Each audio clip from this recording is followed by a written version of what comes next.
రాష్ట్ర సాధనలో కోట్లాది మందిని ఏకం చేసి తెలంగాణ ఉద్యమ బాట నడిపించిన మీరు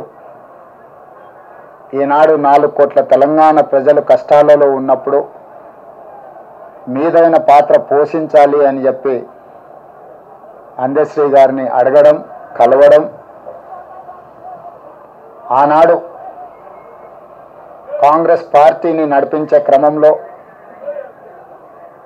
వారొక గొప్ప స్ఫూర్తినిచ్చింది. కొట్లాడితే ఖచ్చితంగా తెలంగాణ ప్రజలు ఆశీర్వదిస్తారు, తెలంగాణ ప్రజల యొక్క సమస్యల్ని తీర్చడానికి కలిసి పనిచేద్దాము, నీతో మాట్లాడిన తర్వాత నాకు నమ్మకం వచ్చింది, తప్పకుండా నువ్వు చేసే ప్రయత్నంలో నేను చేయగలిగిన ప్రయత్నం నేను చేస్తాను, అందరం తలా ఓ చెయ్యి వేసినప్పుడే ఈ తెలంగాణ సమాజానికి ప్రయోజనం చేకూరుతుంది అని చెప్పి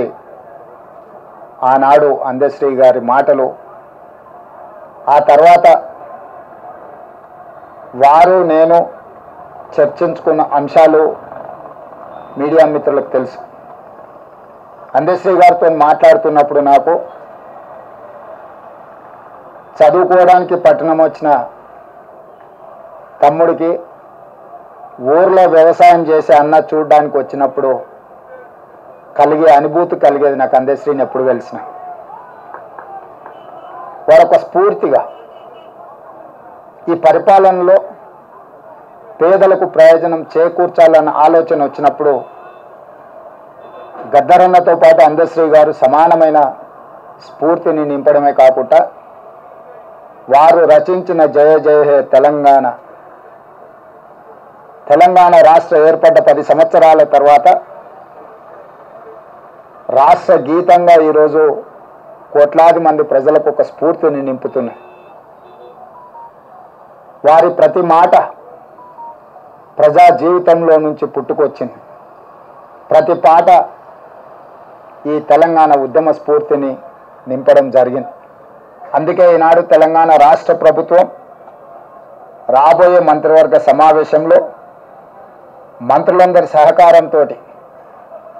జయ జయ హే తెలంగాణ గానాన్ని పాఠ్య పుస్తకాలలో ప్రథమ అంశంగా చేర్చడానికి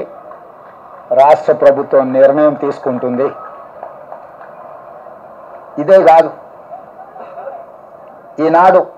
ఈ స్మృతివనం ఉద్యమకారులకు, గాయకులకు, కవులకు ఈ తెలంగాణ సమాజం, తెలంగాణ సంస్కృతి సముచితమైన స్థానాన్ని ఇస్తుంది, స్ఫూర్తిని నింపుతుంది అని తెలియజేయడమే కాకుండా